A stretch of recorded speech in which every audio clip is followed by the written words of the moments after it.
जानिब से कुदरती आफात से मुताल्लिक आगाही और सानेहात के शहीदों को खराज अकीदत पेश करने के लिए सानेहात के कौमी दिन के मौके पर सेमिनार और वाक का इनेकाद सेंट्रल स्टेशन पर किया गया, जिसमें मुख्तलिफ शोबे से ताल्लुक़ रखने वाले लोगों, रेस्क्यूअर्स और रेस्क्यू के वॉलंटियर ने कसीर तादाद में शिरकत की। सेमिनार की सदारत district emergency officer engineer Adnan Nawaz narwhal ने की, जिन्होंने सेमिनार से खिताब करते हुए कहा कि हम मुख्तलिफ सानेहात में शहीद होने वालों को खराज अकीदत पेश करते हैं, जबकि कुदरती आफात और सानेहात के नाकाबिल तलाफी नुकसान पर मुतासरा ख़ानदानों के साथ इज़हार यकजहती करते हैं। 8 अक्टूबर 2005 में आने वाले ज़लज़ले में काफ़ी नुकसान हुआ। इस सानिया ने पूरी कौम को हिलाकर रख दिया।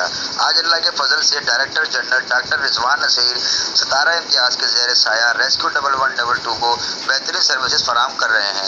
उन्होंने मज़ीद कहा कि कुदरती आफात को तो हम नहीं रोक सकते, लेकिन किसी भी सानिया के बाद जानी और माली नुकसान को बेहतरीन सर्विस फराहम करके कम से कम कर सकते हैं। और इसी सिलसिले में रेस्क्यू 1112 में आवाम ज़्यादा से ज़्यादा आगाही फराहम कर सकें ताकि कुदरती आफात से निपटा जा सके। रेस्क्यू 1112 के रज़ाकारों का किरदार अहमियत का हामिल है, लिहाजा हम सबको चाहिए कि मिलजुल कर अपने आज को कल के लिए महफूज बनाएं और महदूद वसाइल में रहते हुए खुलूस नियत से काम करें। अल्लाह से दुआ है कि रेस्क्यू 1112 के एहलकारों को मज़ीद ज़िंदगियों को बचाने में इसी तरह अपना किरदार अदा करते रहें।